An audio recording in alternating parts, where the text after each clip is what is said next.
Hey, this is Captain Everyman, and I wanted to do a review of Star Wars The Last Jedi. I'm a hardcore Star Trek fan, and although I've seen every Star Wars movie, like most Star Trek fans, a lot of us, we're kind of cynical about it. But I really enjoy the Star Wars franchise and the things in it, but there's still things about it that are um, I don't know of a good way to put it, that don't resonate with me like Star Trek does. And I was watching this movie, and let me tell you, I'm going to spoil this thing big time. So if you don't want to be spoiled, now's a good time to get off. But come back, please, and look after you've seen the movie. But after the first 30 minutes, I was like a Klingon warrior loaded for Saber Bear looking at this to give all kinds of negative comments, because I've always said the thing I don't like about Star Wars making these sequels is that they're really just going to tell the same story over again. And that's why, in a way, I can't get completely on board with Star Wars, even though I enjoy it as entertainment. It's not the same feeling I have with Star Trek. And so I was looking at this movie, I'm thinking, this is exactly what I've always thought. This movie's going to tell the same story over again. We're going to have the Jedi again come and save the day. We're going to have the Empire, and, it's bad to have this totalitarian government, and we're going to overthrow it. Everybody's going to cheer and have a big party like we did with the first, in episode 6 or whatever. So I'm looking at this movie, and then it takes this startling change that I wasn't expecting. And what was that? And I know maybe I'm prejudiced, and I know the writers will never admit it, but they injected the voice of Star Trek into this movie. And they did it in two ways, and the movie became totally different. First, General Hux was definitely Star Trek speaking in the Star Wars universe. He had all these cynical comments he made. He seemed disgusted this war is dragging on, let's end it. Which is exactly what a lot of Star Trek fans would say, because we've been looking at this same war from the very beginning since Anakin was a little boy. It just never ends, right? So he was making comments like he was impatient. Let's get over with. Let's crush the belly. Let's move on. And I know that the writers will never say this is true, but it is true. General Hux is the voice of Star Trek speaking in Star Wars. And then, even more loudly, the injection of the Star Trek universe into this movie came when they had something that was really obvious. And if you're a Star Trek fan, you may have noticed it too. They did something that this franchise never done. They sent 2 of their people off on an away mission, just like Star Trek. They went out to garner some kind of help, and then come back to something that's happened over and over again in Star Trek. Either they're going to get dilithium crystals, they're going to solve some kind of problem on a planet somewhere. But they did that. This was Star Trek. This was Star Trek injected into Star Wars. They went off on an away mission. This is something that you would not normally see. And the movie took a totally different turn right at that point. Because one of the things that Star Wars doesn't do, it deals with these big issues like philosophy and the human existence and all that.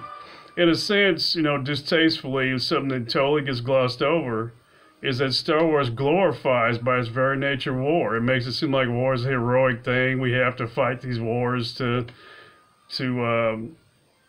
right the wrongs and make society what it should be. But and at the same time, it's a warmongering kind of thing, because it makes it seem like war is heroic and it's necessary. We can't avoid it. It's inevitable, and all those things aren't good, but it's something that's overlooked. Well, here's the opposite of what happens in Star Trek. They're constantly going after that kind of thinking and philosophy. In the original series, they had this private little war, where they looked at war as proxy and how both sides in a conflict kind of prompt the people involved to just kill each other. And if they're not careful, it just becomes like a game of chess, and you just look at the people involved as pawns. Then, let this be your last battlefield. They showed how war is gruesome, how you just slaughter each other. It becomes like genocide on both sides.